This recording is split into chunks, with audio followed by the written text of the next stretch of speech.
Mayong adlaw, katawhan sa Dios sa Archdiocese sa Osamis, sa ngalan sa tong talahuron nga Arsobispo, si Archbishop Martin Sarmiento Jumuadidi, ug sa kahugpungan sa tibuok kaparian, dinhi sa lokal nga simbahan sa Osamis, kini si Reverend Father Eman Pudyutan ang maghatod kaninyo sa atong mga pagmamalandong bahin sa atong ebanghelyo karong adlaw.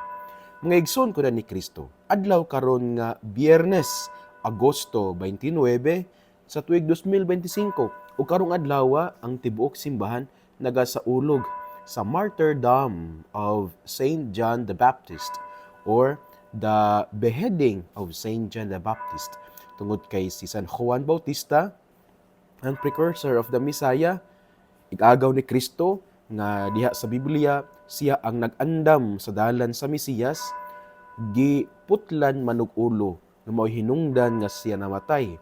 Giputlan siya ulo gumikan sa mando ni Herod Antipas, ang nangulo sa Galilea ni adtong panahona. Gitukmod usab si Herod Antipas pinaagi diha sa request ni Herodias, ang asawa sa iyang igsuon nga si Philip, nga iya pong giasawa. Gumikan kay si Herodias nakakita og higayon diha sa birthday ni Herod Antipas nga nag-request usab ang anak ni Herodias nga kanibitawng putlan og ulo si San Juan Bautista. Mauna nga si San Juan Bautista giputlan og ulo nga mao'y nahimong hinungdan nga siya namatay. Og ang pagputol siyang ulo o the beheading of Saint John the Baptist mao ang atong gisaulog karong adlaw. Ug niining adlaw nga Biyernes, mga igsoon ko ni Kristo, akong pagtimbaya sa tanan nga naminaw karon, sila nga naka-tune in sa ato ang AM 657 ug sa ato usab nga FM 100.7 ug sila usab nga naminaw sa FB Live, sa FB page sa DXDD. Mayong adlaw kaninyong tanan. Ako day usab nga pagtimbaya sa tanan nato nga mga benefactors nga sa kanunay nagasuporta gayud through financial help sa ato ang DXDD. Salamat kayo sa inyong pagkamanghihatagon. Salamat kayo tungod kay kamo nagpaambit man, uning paambit sa mga panalangin nga gihatag sa Dios kaninyo. Ako day usab nga pagtimbaya ngadto kang Ate Lucille Arnoco. Kani si Ate Lucille, usa ni siya sa akong mga parokyano dinhi sa parokya ni San Vicente Ferrer sa lungsod sa Bonifacio. Unya usa ni siya ka katekista, usa po ni siya ka member sa parish mission team, ug usa po ni siya ka umaabot nga lektor sa dinhi sa maong parokya. Taga Bagumbang ni siya, sakop sa Santo Niño Chapel sa Barangay Bagumbang. Aktibo gid kaayo ni siya.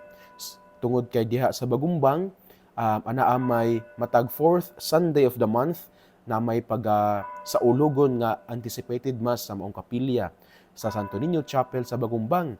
Unya aktibo gid kay ni siya, sige ni siya og simba. Unya kanabitog aktibo kayo sa mga kalihukan sa simbahan. Sanglit member man pud siya sa parish mission team, katong nagpanaw mi ang parish mission team, moadto man pud sila sa matag kapilya aron sa pagpasabot sa mahal nga Birhen Maria, ang Birhen sa Kuta. So buutan niya aktibo kugihan unya manggihatagon sa iyang panahon diya sa simbahan. Na ako siyang gigreet karong adlaw tungod kay niadtong nagmisa ko sa kaniilang kapilya sa Santo Niño Chapel sa Barangay Bagumbang, ning hatag man na siya nako, gihatagan ko niya og mga sabon, na toothpaste, unya kanabitawng biscuits usab o kaning chocolates busa kang Ate Lucille Arnoco. Daghang salamat kayo te sa imong pagkamanghiyatagon, daghang salamat sa imong pagpangga sa simbahan, ug daghang salamat usab tungod kay ikaw nahimo kang manggihunahon sa mga kaparian sa imong Padre Cura dinhi sa ang parokya. Salamat kayo niya na Ate Lucille Arnoco. Ako nag-ampo sa kanunay nga hatagan ka sa Ginoo sa maayong panglawas, ilikay ka sa tanang mga katalagman ug lipayon ka uban sa imo ang kaning pamilya, uban usab sa imo ang mga apo. Ako day usab nga kani bitawng pagtimbaya ngadto kang Nanay Bebe Lubitania nga kani si Nanay Bebe kada adlaw po ni siya mosimba dinhi sa parokya. Nga buotan po kay ni siya manggihatagon usab sa iyang panahon. Unya maghihuna-hunahon po ni siya kay kada buntag mag-chat man ko og mga pamalandong, unya usa siya sa makadawat, mo reply gini siya. Unya moingon gini siya nga hinaot pod ako unta maing ana. So malingaw po ko ni nanay na buotan kayo. So Nanay Bebe lubitan niya mahing adlaw kanimo karong taknaa. Unya karon po day usab adlaw paghimuon ang funeral mass ni Tatay Ali Roma. Nga kini si Tatay Ali usa ni siya sa mga aktibo kayo po sa simbahan. Unya usa po ni siya sa nagtabang sa unang panahon uban ni Tatay Romeo ug mga kauban sa pag-ugmad sa gagmayng simbahan ng Katilingban. Sa panahon pa daw nila ni Father Saki o before pa ni Father Saki Montefalcon nga na-assign dinhi, aktibo na kayo ni si Tatay Ali. Unya well loved by the people gini siya. Ang tawag gyud niya Tatay Ali gini siya. Ang tawag dinhi sa mga katawhan. Uban ni Tatay Romeo nga namatay na pod. So karong adlaw mao ang funeral mass ni Tatay Ali sa may alas 2 sa hapon. Busa sa mga parokyano dinhi sa San Vicente Ferrer o sa mga tanang nakaila nagmahal kang Tatay Ali, ang iyang funeral mass dinhi sa parokya sa may alas 2 sa hapon. Hinaot nga makatambong kita, hinaot nga tong iampo kanunay ang kalag ni Tatay Ali nga siya pasayloon sa iyang makasaypanan sa atong Ginoo. Unya hinaot po siya nga hatagan sa kahayag nga way pagkapalong nga mao gayud ang atong Ginoong Hesukristo. Ngaigsuon, ako day pod nga pagtimbaya sa tanan nga mga magtutudlo or sa tanan nga sakop sa Ace family, ilabi na sa tuang superintendent nga mao gayud si Archbishop Martin Sarmiento Khumuwadidi, uban usab sa tuang assistant superintendent si Monsignor Maximino Naron Jr., sa tuang Ace finance officer si Father Jason Panagiton, uban usab sa tuang admin consultant si Dr. Rosa M. Lantaka, sa tuang ACE Corporate Secretary si Ma'am Jean Razonable, uban sa mga kauban sa tanan nga mga school directors sa mga school sa ACE, sa tanan nga mga school principals, may adlaw kadin tanan. Hinaot nga ning adlaw nga Biyernes piska atong panglawas, nya maayo atong disposisyon. Especially gayud sa ako ang mga kauban usab dinhi sa St. Vincent High School of Bonifacio Incorporated, libi na sa amuang principal si Ma'am Nelly Umambak, sa tanan nga mga teachers sa non-teaching nga sakop usab sa staff si Brad Chito, ang amuang maintenance o utility dinhi, sa tanan nga mga estudyante. Ako nang hinaot nga anaa mo sa maayong panglawas unya anaa sa kanibitawng disposisyon nga maningkamot. Ilim lagi karong panahon na anaaman ang amuang mga estudyante dinhi sa examination period. So ako nag-ampo kaninyo nga maayo ang inyong pagtuon, unya ako nag-ampo usab nga kanang makatubag pud mo sa mga pangutana nga giandam during sa examination period. Nya ako des usab nga pasalamat no kang Ma'am Nelly Umambak uban sa mga teachers sa tungod kay nahimong magmalampuson ang gipahigayon namo nga budget hearing meeting kaghapong adlaw dinhi sa tuang tulonghaan ning anhi ang ACE Board of Trustees, gipanguluan sa tuang chairman of the board nga si Archbishop Martin Sarmiento Khumuwadidi, uban sa mga ni Monsignor Maximino Boy Naron Jr., Father Jason, ni Dr. Rosa, ni Ma'am Jean, uban usab ni John Ray o ni CJ. So nahimong magmalampuson ang amo ang gipahigayon nga budget hearing meeting. Salamat kay ni Ana. Ngaigsoon ning adlaw nga Biyernes alito sa atong ebanghelyo nga atong pagakutloon sumala sa ebanghelyo ni San Marcos. Himayaw ni ikaw, Ginoo. Si Herodes mismo mao ang nagpadakop, nagpagapos ug nagpabilanggo kang Juan. Gihimo niya kini tungod kang Herodias nga iyang gipangasawa, bisan kon si Herodias asawa ni Felipe nga iyang igsuon. Kay si Juan gud nagpunay magsulti kang Herodes, dili matarong nga makigpuyo ka sa asawa sa iyang igsuon. Tungod niini nagdumot si Herodias kang Juan ug naninguha sa pagpatay kaniya. Apan wala siya makahimo niini kay wala man siya tuguti ni Herodes. Nahadlok si Herodes kang Juan, kay nasayod man siya nga si Juan maayo ug balaan nga tawo, busa iya siyang gipanalipdan. Gusto si Herodes na mamati kaniya, bisan tuod masamok ang iyang hunahuna, inigkabati niya sa tanang mga isulti ni Juan. Sa katapusan, nakahigayon ra gyud si Herodias. Nahitabo kadto sa sumad sa adlaw na tawhan ni Herodes. Niadtong higayuna, nagkumbira si Herodes ug gidapit niya ang tanang kadagkuan sa kagamhanan ingon man ang mga pangulo sa mga kasundaluan ug ang mga inilang mulupyo sa Galilea. Ang anak nga babaye ni Herodias misulod og misayaw ug nakapahimot siya ni Herodes ug sa iyang mga bisita. Busa ang hari miingon sa dalagita, unsa may imong gusto, ihatag ko kanimo bisag unsay imong pangayoon. Nakasaad pagani siya uban ang pagpanumpa nga nag-ingon, ihatag ko kanimo ang tanan nga imong pangayoon bisan pag ang katunga sa akong gingharian. Busa migula ang dalagita ug nangutana sa iyang inahan, unsa may akong pangayoon? Ang ulo ni Juan, mitubag ang inahan. Ang dalagita midali pagbalik ngadto sa hari ug miingon, ihatag kanako karon dayon ang ulo ni Juan diha sa bandihado. Nakapasubo kini pag-ayo sa hari. Apan wala siya makabalibad tungod sa iyang gipanumpa matubangan sa tanan niyang mga bisita. Busa diha nagsugo siya usa ka sundalo nga punggutan sa ulo si Juan. Milakaw ang sundalo ug miadto sa bilangguan ug gipunggutan si Juan. Unya gidala niya ang ulo nga gibutang sa bandihado ug gihatag ngadto sa dalagita. Ug gihatag usab kini sa dalagita ngadto sa iyang inahan. Sa pagkadungog sa mga tinun-an ni Juan mahitungod niini, miadto sila ug gikuha nila ang iyang lawas ug gilubong. Ngigsuon ang ebanghelyo sa atong Ginoo, daygon ikaw o Kristo.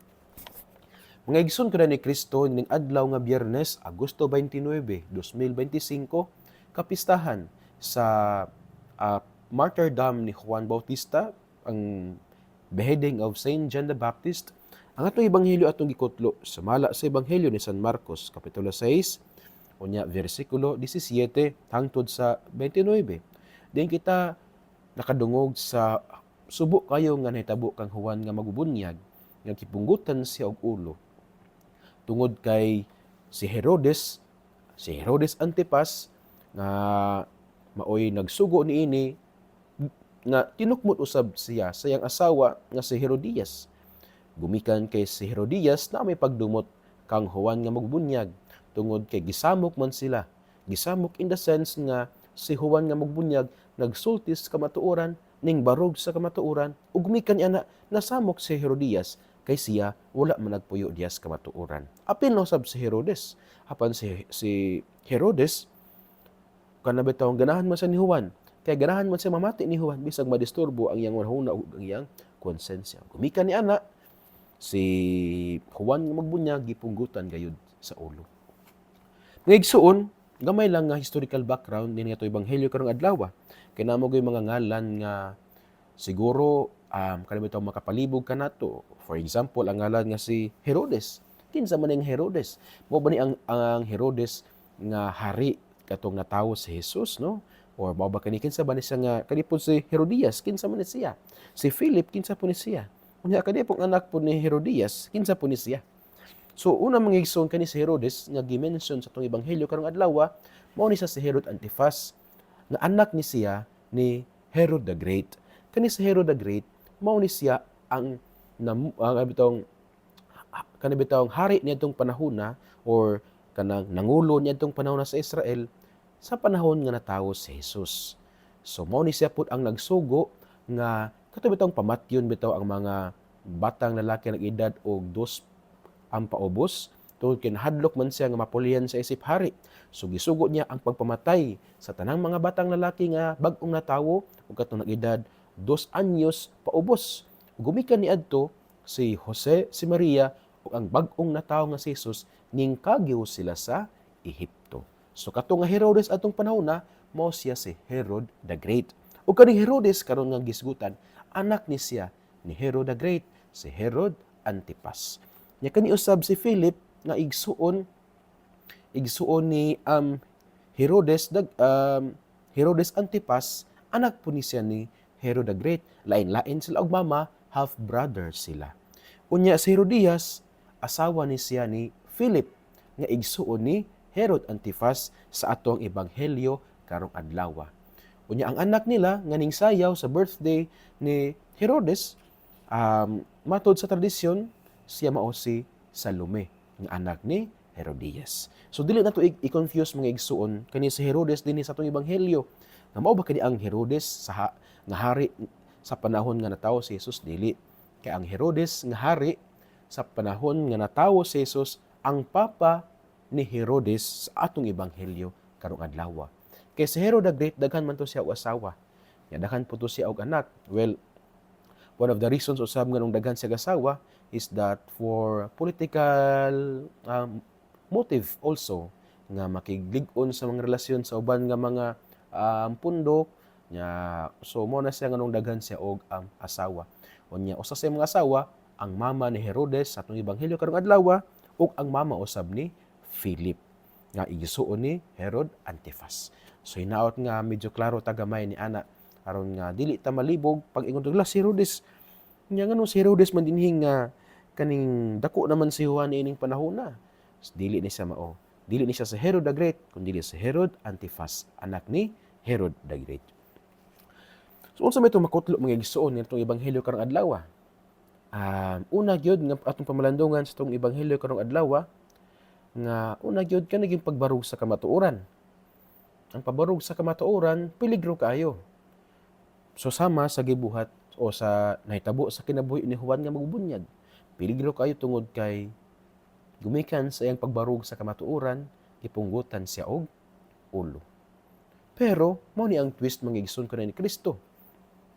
Kay usahay man gud mas ganahan ta sa bakak tungod kay ang bakak usahay muhatag siya comfort ba, muhatag siya safety, muhatag siya og kanabitawong consolation usahay ang bakak. Pero deceiving na siya. Ano man, kay although at first ang bakak muhatag og comfort, muhatag og safety, muhatag og consolation, but later on ang maong bakak nga naghatag natog comfort o consolation mo enslave usab sa tua. Because lies at first offers lies kada bang bakak at first seemingly offers or offer comfort, but later on it will imprison us, it will enslave us, it will make our life miserable. On the other hand, truth hurts. Susama sa nitabo sa kinabuhi ni Juan, truth hurts, but later on it will liberate us. Kay matod pa sa Ebanghelyo sumala ni San Juan, Kapitulo 8, versikulo 32, truth shall set us free. Ang kamatuoran lang ang maghatag natong kagawasan, dili ang bakak. So again, ang challenge sa tuwa is to stand with the truth. No ato ging barugan ang kamatuoran. Nya mulantaw ta sa nahitabo sa kalibutan karon, mo na gini ang nahitabo nga siguro previously sa pagbuhat, especially sa issue karon, no, I am talking about with I'm talking about sa mga issue bitaw karon, especially sa mga flood control, no. Siguro previously nakatag nila comfort nga wala nagtinarong, wala ning barug sa kamatuoran sa pag-implement sa project. Kay daghan kayong mga siak-siak, daghan kayong mga sapsap para ani nga tawo, sapsap pud para nga tawo, hangtod nga ang gidapat sa project kuan kayo, gamay kayo nga amount compare sa unsay nasabutan nga budget. So muna nga previously naghatag daghan nila og comfort. Siguro gumikan kay ni arang-arang ang ilang kinabuhi, no, ninghatag nila consolation. Okay ra ni magbuhat ni dili masakpan lagi. Naghatag po nila siguro og kanibitawong satisfaction nga okay din ning mamakakta kay mo asenso atong okay din ning mamakakta kay kanabitawong madato ta, okay din ning mamakakta kay kanabitawong maayo atong kinabuhi. Now, look at what is happening now. Napot ang panahon. At first, lies give them comfort, happiness, satisfaction. But as I have said, later on, it will imprison us and it will make our life miserable. Ug mo na ang hitabo, karong panahon na nabutyag na ang mga kanibitawong controversial na mga flood control project. tungod kay nangaguba ang uban, ghost pagyod nga sa report completed pero in the actual kanabitong sa actual nga panghitabo wa gid ya moy bisag usa nga natukod. So that is for me a concrete example that lies at first will give us comfort, consolation, but later on it will make our life miserable. While on the other hand, truth may hurt us. Kay kung mo stand ka sa kamatuoran, challenging man gid kaayo. Kaya na may mga tao nga ganahan og bakak. But do not be afraid, because although truth hurts, but later on it will set us free. Because according to John 8:32, truth shall set us free. So mga igsuon mo baro gitas kamatuoran. Mo gini, ang tinuod nga kalipay nagid sa kamatuoran. Ang tinuod nga kagawasan nagid sa kamatuoran. Ang tinuod nga satisfaction nagid sa kamatuoran. Ug mao na ang ehemplo nga gihatag kanato ni San Juan nga magbubunyag. Gani si San Juan nga magbubunyag usa sa mga santos no ang iya bitawng birth ug ang iyang kamatayon atong gisaulog no. Ang iyang birth no June 24 niya August 29 sa karong adlaw maong iyang kamatayon. In line siya with Mama Mary kasi parehas siya kang Mama Mary tungod kay ato mapong gisulog ang birth ni Mama Mary. Ato pong gisulog ang assumption into heaven, that she was taken by the grace of God, body and soul into heaven. Nya wala po siya nakasanati og kamatayon. So muna mga igsoon ko na ni Kristo. Let us always stand with the truth. Truth will hurt us. Again, I would like to reiterate. Akong gustong balikon. Truth hurts us, but later on, it will set us free. While lies will at first will give us comfort, satisfaction, happiness, but later on, it will make our life miserable. Ikaduhang punto mga igsoon ko na ni Kristo nga atong pwede nga mapamalandungan sa atong ebanghelyo karong adlaw. Mao gyud kini bitawng example ba ni Herodias. Si Herodias ganahan gid siya og bakak. Ganahan gid siya magpuyo diya sa kangit-ngit. Tungod kay although gisultian sila ni Juan nga magbubunyag nga dili maayo ang ilang gibuhat. Pero instead nga siya mabag-o ang iya manong gibuhat, nga ninguha siya nga isuppress niya ang kamatuoran nga gisulti ni Juan. Kung alang ka na ko no wonder why, ano ang iyang, matod sa tradisyon, ang iyang anak ginganlag Salome, tungod kay gikan maguni siya sa Hebrew nga word shalom, nga sa ato pa kalinaw. Pero ang kalinaw nga gusto ni Herodias is not to follow the truth. Ang kalinaw nga iyang gusto is to suppress the truth. Alang kaniya, peace can be achieved not by following the truth, but by suppressing the truth.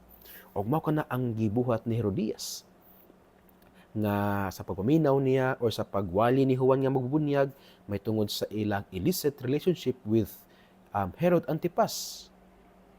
Instead nga siya makabig sa pagbag-o sa kagalingon, following the truth proclaimed by John the Baptist, ang iya manuong gusto nga kalinaw is to suppress the truth. Murang naninguha siya nga mobalos gud siya kang Juan nga magbunyag og nakahigayon. Pagumikan niadtong maong kasaulugan nga gimension sa atong ebanghelyo karong adlaw, nakabalos gud siya. Ipaputli nag-ulo si Juan nga magbubunyag. And so, alang kaniya, malinawo na kay gisuppress niya ang truth. Pero di man maayo ang iyang gibuhat. Because peace, ang iyang anak Salome, shalom, Hebrew word shalom which means peace, cannot be achieved by suppressing the truth. Peace can only be achieved by following the truth. Kung mo ko na mga igsuon ko na ni Kristo, connected yapon sa first point nga akong gipaambit kanina mga igsuon. Nga let us always stand with the truth. Let us not suppress the truth. Because when we suppress the truth, then our life will become miserable. At first, dili na nato makitaan ang epekto. But later on, gradual revealing of or gradual unveiling of the effect of kanibitang suppression sa kamatuoran. O ginaot mga igsoon nga muna atong paningkamutan, no? Nga dili ta mahadlok sa kamatuoran, dili ta mahadlok sa unsay tinuod based sa ebanghelyo ni Kristo, based sa gi-proclaim sa atong gi-proclaim ni Kristo, because it is only by following Christ, it is only by following the truth proclaimed by Christ that our life will become free. That it is only by following the truth of Christ that we will experience authentic freedom. Because suppression of truth will will make our life miserable. Suppression of truth will not give us freedom. Alang manggod sa uban, kung isuppress, usay po kita, ingani po ta, kung atong isuppress ang truth, nagtuo ta, nga muna ang maghatag na itong kagawasan. So sama sa gibuhat ni Herodias, gisuppress niya ang truth by nag-order siya nga putlan og ulo si Juan, pero wala man. Kung nagpabilin man ang kamatuoran nga ang iya ang pakigpuyo kang Herodes Antipas still remains illicit. So, when we suppress the truth, we cannot be free. When we follow the truth, then we will experience authentic freedom. Ngigsuon, dinhi nila kukutob sa kupagmalandong karong adlaw, Agosto 29, kapistahan sa beheading of John the Baptist. Og duha ka punto kung ipaambit. Una, nga kanibitang, let us not be afraid to stand with the truth. Tungod kay truth may hurt us, yes, but later on, it will make our life free. Later on, it will give us true freedom. While lies, at first, may give us satisfaction, happiness, consolation. But let us be mindful that later on, it will make our life miserable. Second point, mangigsoon ko din ni Kristo, freedom or authentic freedom can only be achieved by following the truth and not by suppressing the truth. Makakabot lang ta sa tinuod nga kagawasan kung kita nagpuyo des kamatuoran. Dili kay ato ang pugngan ang kamatuoran nga mapadayag. Kay si Herodias, alang kaniya ang peace, Salome, Shalom, ang iyang anak. Nagtuo siya nga makabot niya ang freedom, makabot niya ang kalinaw kung iyang isuppress ang truth proclaimed by John the Baptist, pero dili di ay mga igsoon ko ni Kristo. Hinaot mga igsoon ko ni Kristo nga atong gipamalandungan karong adlaw, atong paningkamutan nga puy-an diha sa atong kinabuhi. Kay bulahan kayo ang tawo nga naningkamot nga magpuyo sa mga pulong ni Jesus. Sama siya sa usa ka kahoy, nga gitanom daplin sa sapa kansang dahon dili gayud malaya. Tiempo sa ting bunga, siya mohatag og mamaayo ug daghang mga bunga. Mga igsoon, ugma na usab kita magkauban, mamalandong nini nga tuang radyo sa simbahan, ang pulpito sa kahanginan ng DXDD.